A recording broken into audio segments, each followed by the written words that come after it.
The newest addition to the Galaxy Note line brings a new look and feature, but is it a compelling enough addition to alter the Note curve?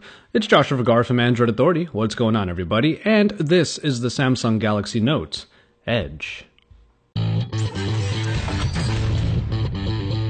This is basically a Samsung Galaxy Note 4 in design, except it also isn't. The curve on the right portion of the screen obviously changes a lot, but in all other respects, this is definitely a Note device. It's as if someone took a blowtorch to the right side of the screen and melted it down. That curve is where the new handling experience will be found inside and out. Because it is no longer a flat side, a thicker lip under the glass has been added to aid in the handling. You can definitely pinch that lip to get a grip on the phone, but brushing the edge can still sometimes happen. And though I haven't had anything happen to it yet, I do worry that the curve's closer proximity to the ground or to the table that it's sitting on can make it very susceptible to scratches. The Edge also changes the button layout, as the power button has been moved up top, which honestly felt pretty different for a Samsung phone. Waking the phone is still easy with the tactile home button, but having to reach up top to put it into standby still feels a little odd even today. Everywhere else, we have the same frame that holds together the removable backing made of textured plastic with the front. These are the main tropes of the Note 4 that continue to make for a very attractive device. I've already made a couple of allusions to the handling of the Note Edge. I'll get into more details as they come up, but ultimately there are times when you don't notice the curve, and then times when you absolutely hate using it. I have to admit, I do enjoy getting the attention that this attractive Note 4 with a weird curve on the side tends to get. This is a very alluring device, no doubt about it, and my curiosity continues to be piqued. It's almost as if I reach for the Note Edge not just because it is unique to pretty much any other phone, but because I'm curious how this Edge is going to perform with my general tasks for that day. As we will explore throughout this review, the Edge's curve can mean a lot of different things, and it will be up to you how positively or negatively you take this version of different. Obviously, the main story with this phone deals with the display, as we get a somewhat increase to 5.6 inches because of this added real estate. What was once a Quad HD display gets a little more resolution, but it's not like you'll be using it for media or games because the right side comprises just a number of panels or controls. But for the rest of the screen, everything brings the same signature Samsung saturation and high fidelity. Text continues to look sharp, and I still enjoyed media and games despite the extra screen real estate. Yes, the curve can prove to be a little distracting at times, and I really wasn't too happy anytime I accidentally triggered it and thus covered a sliver of my Netflix or YouTube video up top. Touch sensitivity on the curve, though, is as good as it should be, though interactions with the curve are comprised of mostly just swipes and touches on the various icons or elements on that part. The Super AMOLED construction allows for this curve to turn on independently from the rest of the display, and this is one of its marquee features, quite literally, as the angle of the curve can be viewed easily from a nightstand or when sitting on a table. Turn on the night mode to make the Note Edge kind of a clock, or swipe up a few times on it to check the time. So yes, there are now more pixels on this screen, but ultimately they matter little to the overall display handling experience. They add a little bit to it, but they still rely on your needs to be fully compelling. Once again, the influence of the Edge's original simpling returns here with the Snapdragon 805, the Adreno 420, and 3GB of RAM, the package that returns once again in the Edge. As such, the performance is largely the same. Reliable, even despite all of the multitasking abilities and TouchWiz's pretty saturated operating system. The new addition of the panels and the curve don't detract from the general experience, as everything still runs smoothly. I do notice that some new animations have been added in to draw attention to the side, as all of the apps seem to slide in from the Edge. But these are just aesthetic changes, and overall these animations, while different, don't do anything to hinder the performance. We just might be looking at the most full-featured phone available right now, because this is basically a Galaxy Note 4, which was already packed with features, and now we have a new curved display that even adds to the list. As such, the usual Samsung tropes include the removable back cover that underneath gives access to the removable battery and the microSD card slot. Call quality is standardly decent, and the rear-facing speaker, despite getting pretty loud, is still stifled because of its placement. The recent Samsung additions include the heart rate monitor, and the multiple microphone setup helps with recording specific parts of a sound spectrum, which can be useful for interviews. Of course, the main draw of a Note device is the S Pen, the stylus that provides precision usage and note-taking capabilities. Removing the S Pen opens up the Air Command menu that allows for capabilities like easily clipping parts of the screen for later usage, access to the S Note, and the Action Memo. The S Pen itself has also been enhanced to allow for even better, finer writing experiences. But the S Note application has been given the Photo Note, arguably the biggest addition here, which can capture the lines and designs of any scene and make them editable by the S Pen. This is good for taking signs, blackboards, or any presentations open to your creativity. And yes, you can definitely use the S Pen on the Edge, but it just feels weird. The battery life of the Note Edge falls in line with the large form factor. 3000 mAh might sound a little bit paltry for this unit, but it still lasted for around 4 hours screen on time.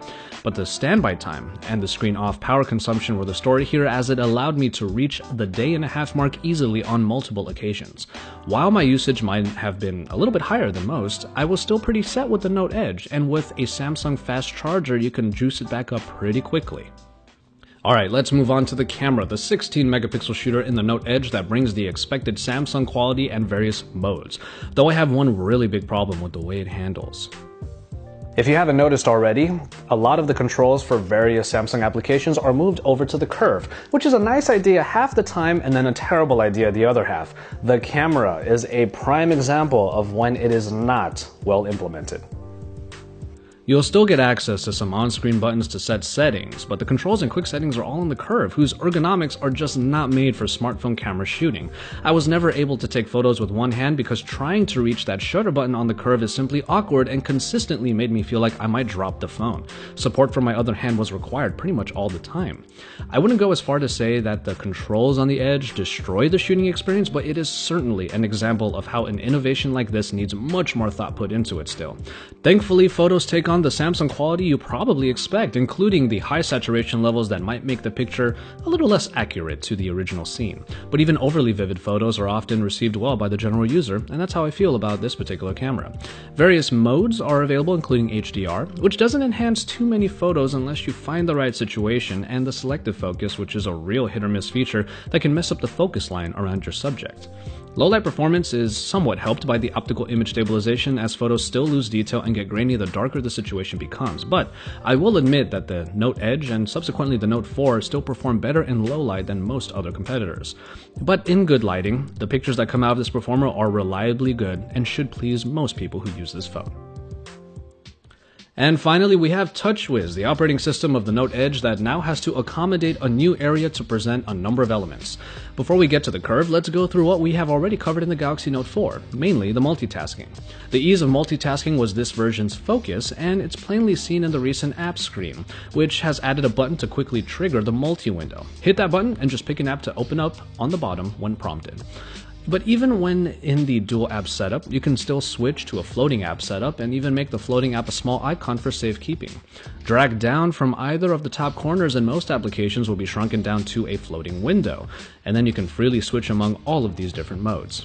Multitasking is a very big part of the Note experience, and it is at its most capable on the Note Edge, especially when you factor in the curve. A panel full of icons or folders that you customize make shortcuts to your favorite apps available at all times. This feature is by far my favorite aspect of the new curve, adding in even more ease of use. Another panel will show notifications in real time, turning into a ticker when they come in. And a variety of other panels add functions like data tracking, further news ticking with Yahoo as the source, and a set of quick tools that include even a ruler for quickly measuring everything in the real world. And finally, I took full advantage of the personalization panels in which I could put a small phrase, for example, and some drawings in order to further make the Note Edge my own. In the end, I enjoy how the software tries to use the curve to a good extent, but not every situation will yield a good experience. If anything, it's a great place to get perpetual shortcuts, and a great way of checking the time easily, either manually or as a nightstand clock. But are those features really enough to justify the Edge? But that's a question you'll have to answer on your own, because the Note Edge tends to cost more than the Note 4. In some cases, you're paying almost an extra $150 just to have that extra curve to the screen. On the case that the curve of the screen provides enough to justify that price, I'm honestly not that sure. The Galaxy Note 4 is already a wonderful device, and its price makes sense for such a premium phone, so it comes down to whether or not you want to spend the extra money for something that is, let's say, simply different. Different. That's the word that best describes the experience of using the Note Edge. Even if we're not all that convinced that the curve is enough to make us shell out the full price for this phone, I do have to admit that the unabashed allure is undeniable. Samsung has moved forward with a new form factor and tried to make it as compelling as possible, with mixed results. I have said before that I would consider buying the Note Edge solely because I don't think many people would, and I stand by that statement. I don't think what the Edge offers over the Note 4 is enough to justify its sky-high cost, and unless you're like me and crave a feeling of exclusivity, the Note 4 is already such a good package that you would probably be happy with it already. There are some times that I really hate using the Note Edge, but there are far more times that I actually really enjoy using it. And I think half the reason why is because, honestly, it feels pretty damn cool to have something this different and this unique in my hand. As always, thank you guys very much for watching, and I hope you enjoyed this review of the Samsung Galaxy Note Edge. It is a unique device, no doubt about it, and honestly that's half of its allure. But the curve proves impractical just as many times as it proves useful. In the end, I'm actually really excited to see what a second iteration of this will look like, but until then, you can keep it tuned to Android Authority for even more coverage. Thank you for watching this review, and stay tuned for even more from us and my colleagues in Android. You can see a couple of those videos right over on the side, and also check out the Galaxy Note 4 review. If you haven't already and you're just looking at this review, you should definitely take a look at its original brethren. But keep it tuned here, drop us some likes on our videos, and subscribe if you haven't already. And once you're done with all of that, don't forget to head on over to AndroidAuthority.com because we are your source for all things Android.